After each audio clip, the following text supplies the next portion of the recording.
بسم الله الرحمن الرحيم.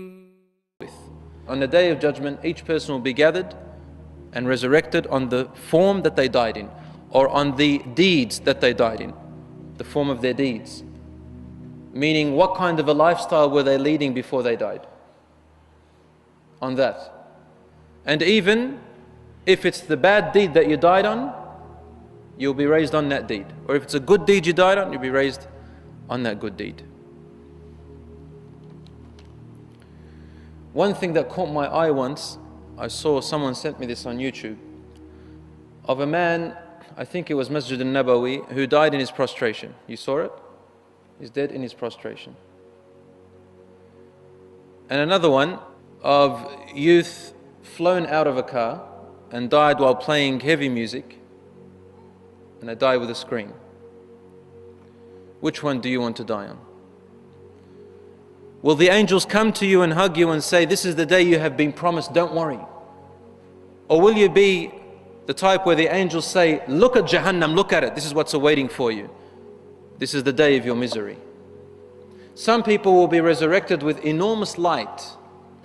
In the Sahih Hadith, the Prophet ﷺ tells us some people will be raised with enormous light. This hadith narrated by Ibn Abbas radiallahu anhu. Enormous light, the size of a mountain. Imagine somebody now walking and they've got light encompassing their body the size of a mountain. They're walking and this light is emanating from the size of a mountain. Everywhere they walk, you see this huge light. You can see it from a distance, right? You can see it from here to probably 20 suburbs down. These are the people who died with accumulated good deeds throughout their life and minimal sayyat, and they had repented. So they died on righteousness. And there will be people who will have light the size of towers, high towers. Be walking, there's light around them. And people will be walking with light as big as a man. So only their size, just a little bit of light outside of their body wherever they walk. And there are people who will be resurrected with light emanating from the tip of their finger or their thumb. Actually, ibham, the index finger. The tip of the index finger, as the Prophet ﷺ says. Sometimes it lights on and sometimes it goes off. This is the light that the people on that day will use to cross over Jahannam to the other side. And there are those who are filled with darknesses around them. Dhulumat.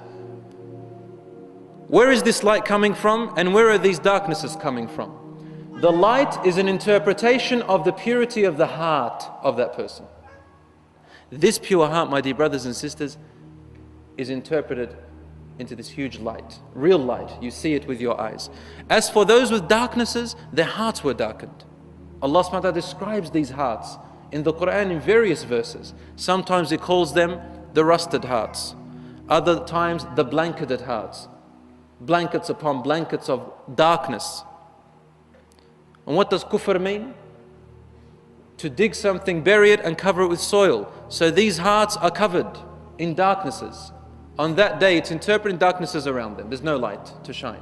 The heart has left Allah and so Allah turns away from it.